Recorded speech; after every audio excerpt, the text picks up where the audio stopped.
Tired of switching between services? We were too, so we built this. A completely new heat map with speeds of 600 plus frames per second. We decided to show liquidity like no other tool has ever shown it before. Smoother than anything you've seen. Faster than anything else on the market. And flexible enough to adapt to any trading style. No more third-party services. In this video, a full breakdown. From the first launch to the deepest settings, performance, parameters, and even live examples. Let's go! The new heat map is a separate module, independent of the chart. And the first thing you see instead of candles are two lines moving in real time. Red is best ask, the best price from sellers.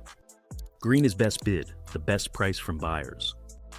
Every event from the order book is recorded the moment it happens. Behind the lines are the heat levels. Historical order book. Limit orders that have accumulated at each price. Brighter color means greater liquidity. This is the heat map. Only now it's live, smooth, and as accurate as possible. Before diving into the settings, customize the map for yourself. There are over 10 color schemes. A hot gradient for those who like contrast. Major levels immediately catch the eye.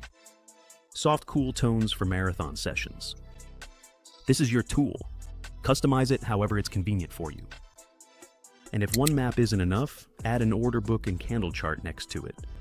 Combine windows using the crosshair and align the display by price level by clicking this arrow. One asset, 3 viewing angles. Liquidity, structure, depth. Everything is synchronized. Everything is at your fingertips. Let's see what else can be quickly displayed on the heat map. See the view tab in the upper left corner? Heat map is responsible for displaying the heat levels themselves. Best prices are the 2 price lines. Bubbles are market trades on the chart. We'll look at the volume, depth indicator, and CVD panel indicators in an example later. But 3D mode is worth looking at separately. You're definitely going to love this mode. Every element can be deactivated, so you choose what your heat map consists of. A pretty picture is nice, but how does it perform under load? Remember the 600 frames per second mentioned at the start. What does that even mean? I'll explain now. Honestly, this map builds faster than most monitors can even display it. Market data is visualized at super speed, making the ATAS heat map the perfect tool even for ultra-fast scalping. The visualization flows smoothly, without any lag. Zoom in to a single price level, and the gradient is still readable. The smoothing algorithm removes digital noise while preserving the real order book picture. You look at the screen and see a continuous stream of info, not just a refreshing image. And here's what that gives you as a trader. You see changes in the order book the moment they appear. Not a second later, not after the fact, but immediately. So much for performance.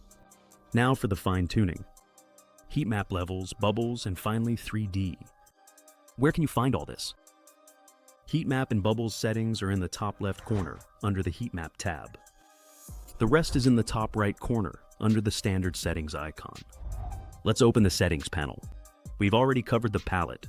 Let's move on to cutoff. Upper is the top cutoff. It controls the saturation of large levels.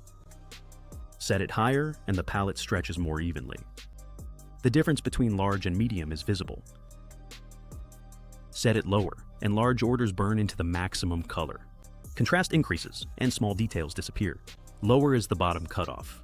It removes small values that clutter the map with noise. Raise it, and only significant liquidity zones will remain. Where to start?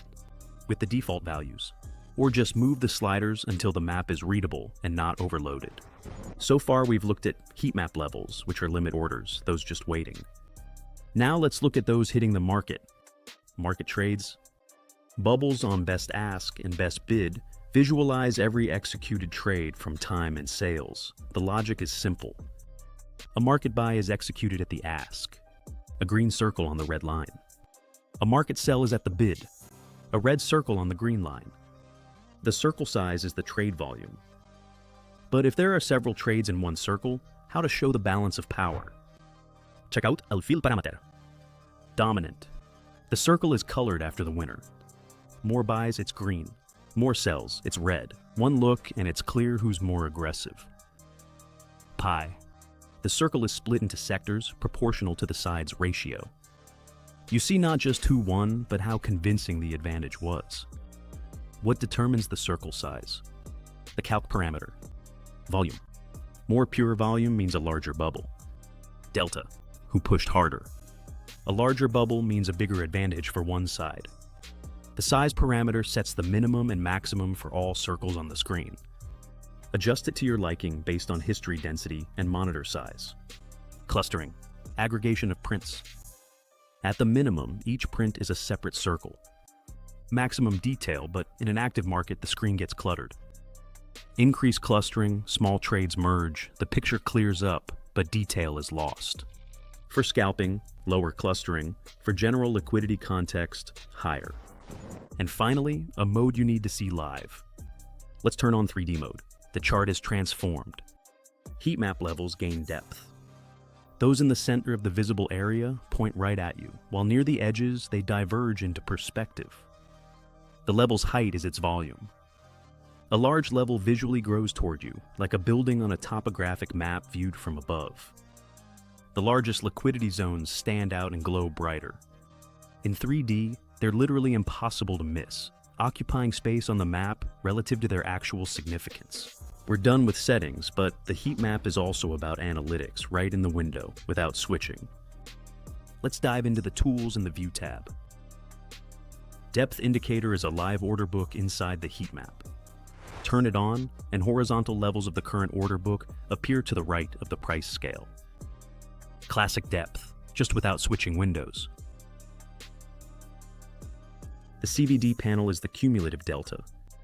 It attaches at the bottom as a linear histogram and shows how the market aggression bias accumulates. If it rises, buyers are pushing. If it falls, sellers are. The connection is key here. The heat map shows where the limits are. CVD shows who is hitting them and with what force. Volume is the standard volume histogram we're all used to. Okay, the tools are in place, but how do we use them all together? I'll show you an example now. On the map before us is a zone where a large liquidity level accumulated several times. This is clearly visible by the bright horizontal spot on the heat map. The order book in this spot heated up more than once. Large limit orders appeared and held their ground. Let's see what happened as the price approached. Large green bubbles appear on the ASK line. Aggressive market buys hitting the standing limit orders. Let's open a footprint next to it. In the candles at this level, we see an abnormal delta bias toward buyers and high volume relative to neighboring candles. The liquidity wasn't removed, it was being absorbed. Bingo, a classic sign of absorption. A large player was taking market buys and holding the level. The heat map showed where and when this happened. The footprint confirmed it. 2 tools, 1 picture, full context. And this is just the beginning. New indicators, drawing tools, and heat map history are coming. A new era of liquidity analysis in ATAS has already begun.